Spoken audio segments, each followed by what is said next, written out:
Welcome to Sweden, the strange country in the north with the snowy winters and the polar bears. The country where we only listen to ABBA and buy all of our furniture at IKEA.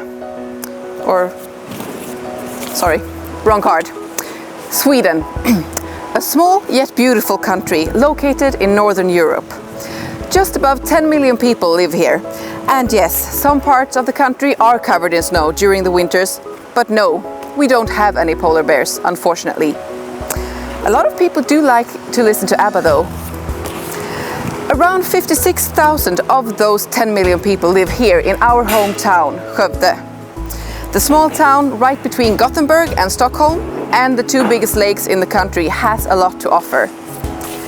In the city center where I am standing right now, you will find a lot of restaurants, several of them with a local touch.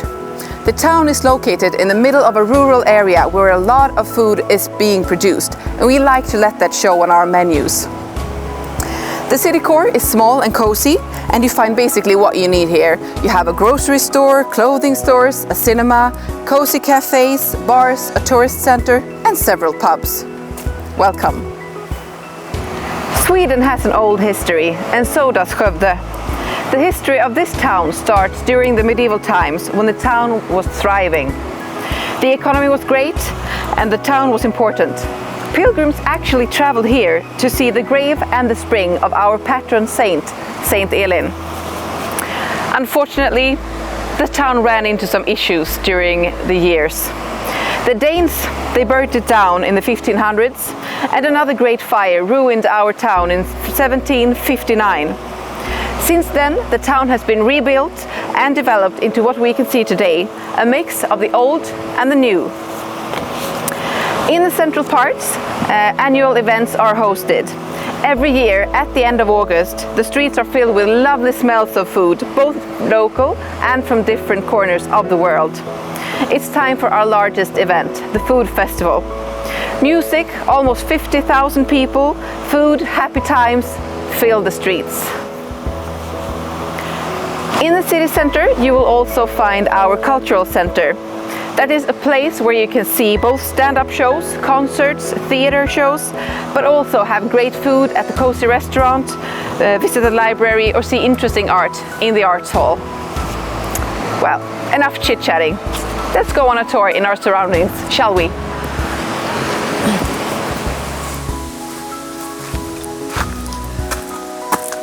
We're now standing in front of a traditional Swedish cottage. When a Swedish person dreams about a summer house, this is what it looks like. Today, this is a culture reserve that is called Vallby Sörgården, and it's located around 15-20 minutes north of Skövde. The last person that lived here, she was called Tyra, and when she died, everything that she owned was left inside the house, and you can still see her belongings today. This place is now taken care of the old way. Oxes harrow the fields, the houses are taken care of with old methods, and even the hay is dried in the same way it used to be dried back in the days.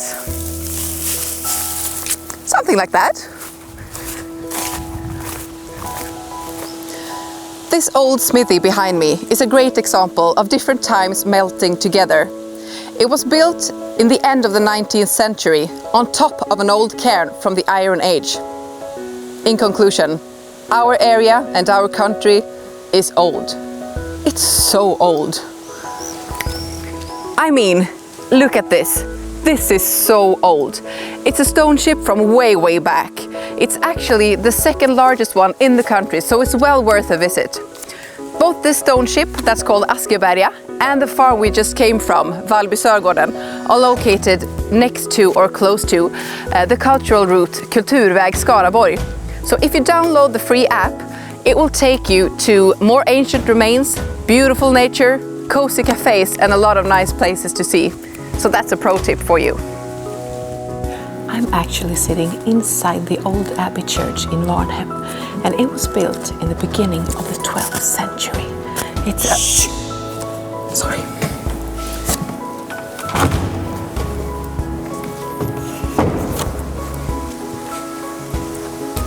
These historical walls, they have seen time, I tell you, and we recommend you to do the same. Just take the bus from Skövde, it takes only 15 minutes to get here. You can see the beautiful church behind me. Inside there are graves from old Swedish kings. The abbey ruins are beautiful to have a look at. And most importantly, you can have a Swedish fika, a delicious one, in the cafe right next to the church. And fika, that's important.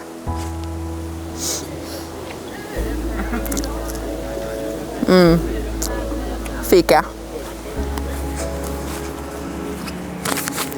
Another important thing here in Skövde is the military. We are a military town and have 3 different regiments.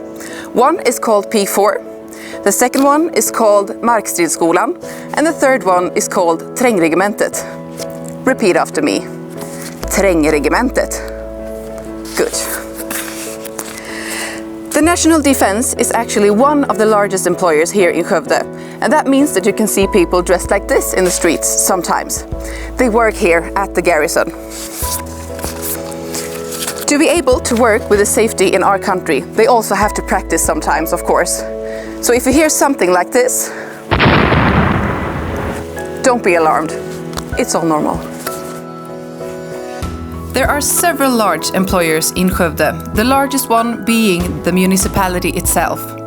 The largest private employer, however, is Volvo. Yes, indeed, we make engines for both lorries and cars in these factories. But it's not only hard work here in Skövde. No, there are several options to relax. For example, there are no less than 8 different small swimming lakes in our closest area. One of them being this man-made one behind me, Lake Boulogner, which is located in the central parts in Skövde. We also have less than 1 hour to the 2 largest lakes in the country, Lake Vänern and Lake Vättern. If you do enjoy a splash of water, we also recommend a visit to our indoor adventure water park at Arena Skövde. Located in the city center, this is the perfect place for anyone who dares to be playful, both children and adults. If you want to calm down and relax after an active day in the wave pool and in the water slides, you just go downstairs at the arena and visit the relaxed area, Aqua Vitalis. Enjoy! Hi there! We're done relaxing now, aren't we? I'm at the top of our very impressive mountain, or hill, some might call it, the Table Mountain Billingen. It has a height of 304 meters above sea level, but despite its height, it has a great variety of lovely nature and a lot of activities that you can do here. Let's check it out. On the east side of the mountain, you find this lovely area, the recreational center. During the winter time, you can go cross-country skiing on a pair of these. Cross-country skis. It's a very popular sport here in Skövde. You can also go mountain biking on a lot of different tracks, both shorter and longer ones, from 1 kilometer up to 10 kilometers actually. And if you are one of those weird people who actually enjoy running, there are a lot of exercise tracks to do that on as well. Bye guys! Skövde is also beautiful nature reserves, so go hiking on one of the many walking trails that you can find here. Visit a waterfall, enjoy the views, or just go on a picnic. This is our hometown. Welcome!